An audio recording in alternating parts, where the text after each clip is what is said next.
เดินทางครับหัวหน้าตะวันมุ่งสู่หนองป่าหลายร้อยลี้เดี๋ยวน้อยสิไปเบิ่งน้ำกันว่าสิได้บ่ดู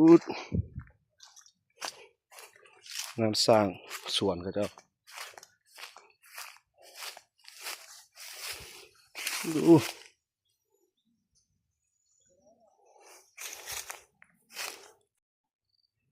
บรรยากาศเส้นทางเดินไปหาหนองสู้สนโท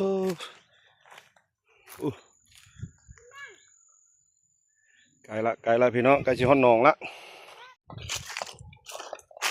มาแล้วถึงแล้วครับ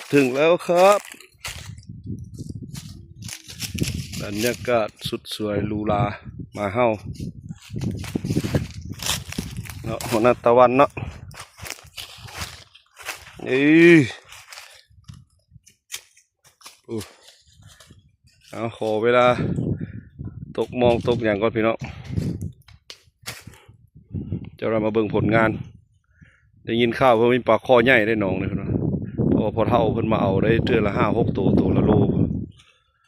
นะจะเราไปเบิ่งผลงานนำกันเอาตะวันนี่หัวหน้าตะวัน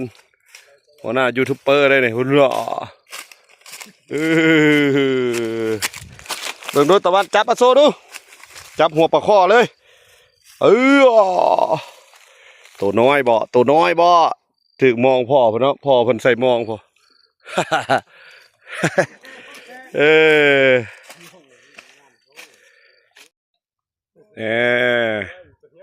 สบายดีปุ่นอิสาการตกมองเอาปลาผลงานใส่2 โลอัพใส่โลปลาเข่งใหญ่ที่ธรรมชาติบ้านเฮา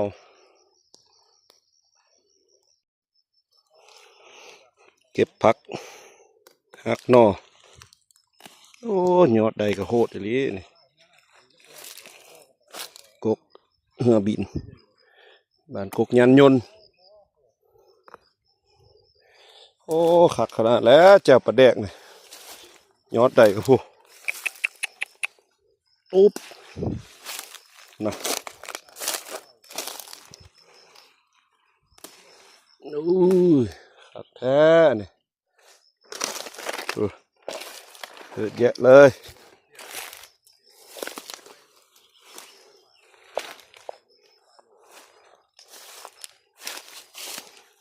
เติบเขาให้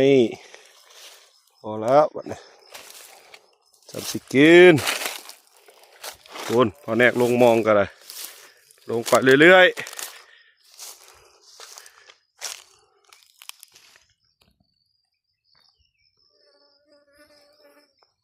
หนองธรรมชาติบริปล่อยปลาบรรยากาศกินข้าวสวยวันอาทิตย์วันพักผ่อนอาจารย์ตะวันมาอีกแล้วโชว์ผลงานดูแพ้บ่2 มือ2 มือ2 มือเลยลูกครับมองเลยโอ้บ่แพ้เอาเฮ็ดอืดโน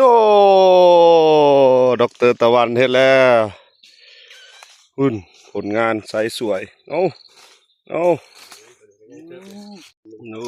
จ้อยแล้วมึงจะเพราะว่ามันเรื่องนะลุงมันปลาธรรมชาติ เอานั่นไหมเอาเป่าตัวนั้นไหมลืมสีเมี่ยงแล้วหยุดเย็ดโอ้สมพอเท่าเรามาเอาแท้เนาะจำนี้เราเอาไปมันก็ไล่ก่อกินเบ็ดคักก็ได้แล้วนี่ฮะแจ้งเวลาก่อซื้อกินก่อบ้านลักเนาะนี่2 ไซส์2 ตัวเรียบร้อย ตัวที่สามตัวที่สามพร้อมเสิร์ฟเลยได้นี่อู้หัวซ้ำกับปั้นเนี่ยลาดเลยโอ้โทมาอีกแล้วมาอีกแล้วFC โอ้ยู่ใส่น้ำมองกันเลยเนาะโอ้ รุ่นนี้ ตุ้ยอยู่นี่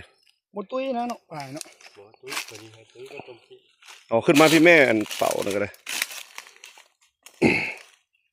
อยู่ในหมองวะน้องมองสิ ในมอง น้องหมอ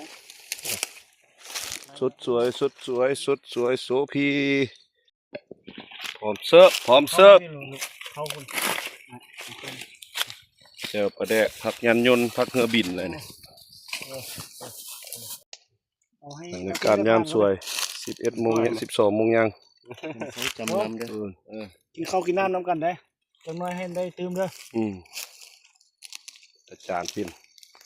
เอาเหล้าให้ อุ้ มัน ย จากจ้องนึง บรรยากาศ เอาโบกง่ายๆเอา สุดสวยโสพี เดี๋ยวมาส่วนเดียว ขายแรงจะมาชมผลงานเลยในเป่าปะมา ซ้อนอีก เออ รอบแรงใสสวยเอียนโคกพี่น้องเอียนโคกเป็นโลปลาโคกเป็นโลบรรยากาศยามแรงเฮ้ยจ้า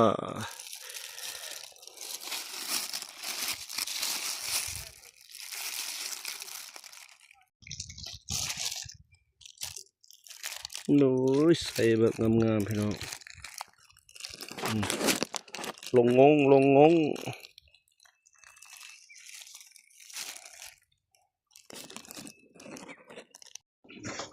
สรุปผลงานเนาะอาจารย์เป็นเฮ็ด แม่งเลย จ้า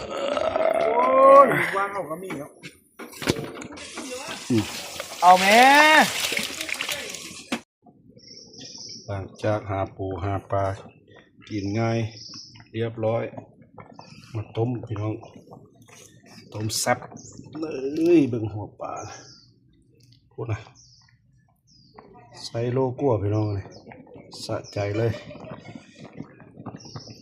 กินข้าวแรงแซ่บๆครับแถมมีไข่มดแดงใส่แห้งโหดเอาไม่เอาสำนี้แล้วพี่น้องมื้อหน้าพ่อกันใหม่สำหรับคลิปนี้สบายดี